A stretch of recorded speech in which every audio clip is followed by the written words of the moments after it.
Bonjour.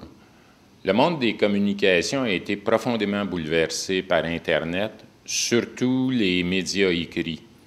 Le modèle publicitaire des quotidiens est mis à mal par Internet et par ailleurs, elles voient une part importante de leur auditoire les quitter pour aller s'informer sur Internet. Les médias écrits, les journalistes, ont donc perdu leur monopole d'information.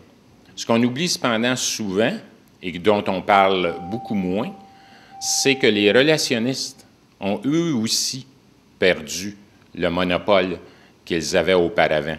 En effet, seuls les relationnistes pouvaient émettre un communiqué de presse ou encore convoquer des journalistes à une conférence de presse de façon à faire transmettre leur message à la population en général. Internet a complètement démoli cette ancienne façon de faire. Pourquoi? Parce qu'aujourd'hui, les employés d'une organisation, les employés des fournisseurs de l'organisation et les clients eux-mêmes ne se gênent pas pour transmettre de l'information ou des commentaires, que ce soit sur une page Facebook, sur un canal Twitter, dans un blog. On ne peut donc plus gérer les communications comme on le faisait auparavant. Ce qu'il faut plutôt faire, c'est coordonner les conversations. Coordonner les conversations de nos collègues, coordonner les conversations de nos clients à propos de nos produits ou de nos services.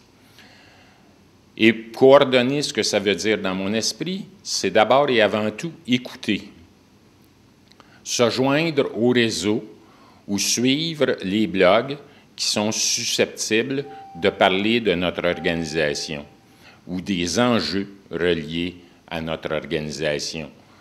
Le deuxième élément, c'est participer. Et pas uniquement participer quand il est question de nous, soit parce qu'on nous fait un compliment ou encore parce qu'on nous attaque, mais participer dès qu'on est capable d'ajouter une plus-value, d'aider ceux et celles qui suivent le réseau en question. Et en faisant cela, écouter et participer, le troisième élément va arriver, d'après moi, immanquablement, c'est-à-dire on va être en mesure d'influencer les positions et les perceptions des internautes.